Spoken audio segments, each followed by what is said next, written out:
The Oracle warned Tati to beware the temptation that came with her curse, for the mark was evil. They were not the only ones with interest in these words of power. Someone else was amassing a library of evil.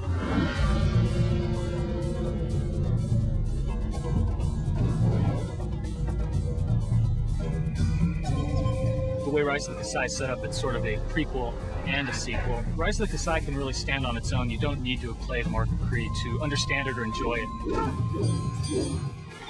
We wanted to explain some of the origins of the Kasai and the Rakus, and to do that we really had to go back in time before the last game.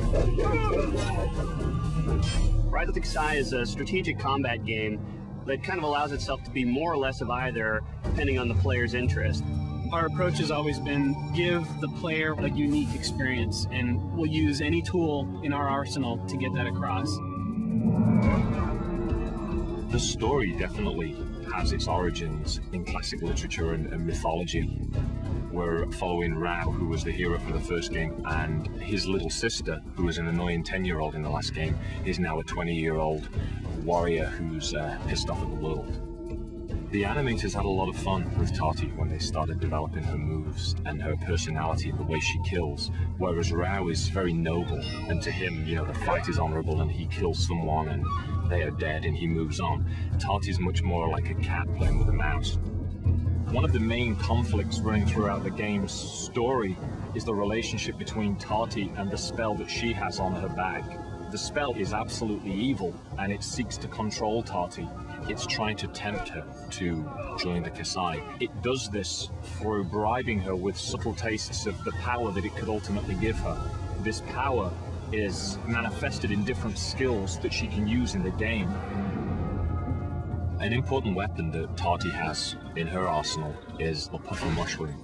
You place one against the wall, you go and hide, and you wait for an unsuspecting enemy to come walking past him. You're dead.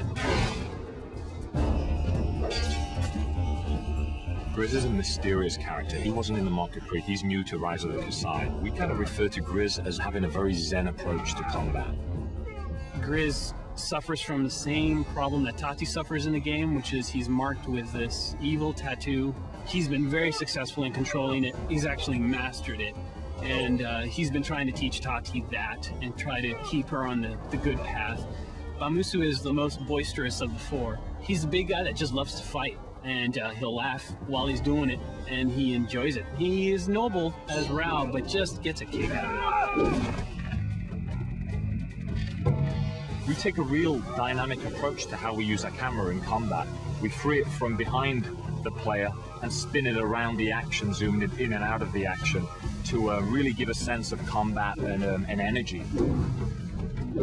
So if you walk into an environment in the game, the camera takes a very casual third-person view, and it's really allowing the player at that point to just kind of examine the scenario and see what's happening. The minute you do something like actually get into a fight, the camera begins to play a different role. It'll actually start rotating around the characters. The reasoning behind that was to get the player to feel like he's involved in the fight. So we're throwing you in. Before we start a level, we try to figure out generally what the cultural flavor is going to be. We try to infuse a lot of different cultures into it, Middle Eastern cultures and Asian cultures and Polynesian cultures, all kind of mixed up together in a kind of a cultural soup, so you really feel like you're traveling within this world. It all blends together. They've done a really good job of putting you in the environment and making you feel like you're in a very living, breathing world. For the music of Rise of the Kasai, we really wanted it to fit with the way we created the environment. I met a guy named Mr. Bang many years ago. He's from the mountains between Thailand and Mongolia. The composers were on hand to see how he does what he does so they can create a tool set to integrate into their sound. So all the elements we use are organic instruments. They may have a more modern, maybe even techno feel in some ways, but all done organically. This really allows us to integrate that into our spiritual elements and bring a more realistic and exciting cultural experience.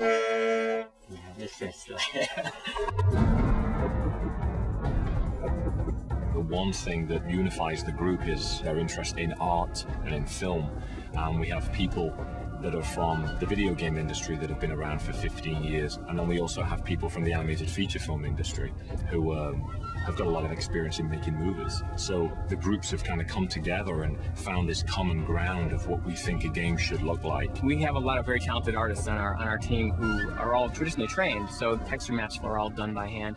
That lends more to the organic sense about these levels. It's all just coming out of the mind of the artist and the talent of the artist. They've got a great animation style that goes into the combat, and when you see it in action, it looks almost like a ballet. They've got a great sense of timing that they translate from the animation to the actual player, where you feel in combat you're almost dancing around, but you're dancing around in sort of a brutal, quick way. We've likened ourselves to an independent film studio. We want to make things that are recognized for their artistic content and their depth. We have two sets of cinematics. We have our in-game cinematics that tell the story with the actual characters and the environments in which the game kind of takes place. And then we have the bookend movies. These cinematics actually unveil more of the story before the actual game starts. The whole style of these movies is a little bit more unique. It's almost like a living comic book, or, you know, if you were to see a Japanese print or a Chinese print sort of come to life, you know, sort of rice paper backgrounds and big black sumi brush and watercolor sort of thing. We'll experiment a lot and try different techniques, different avenues, just to keep people entertained. Yeah.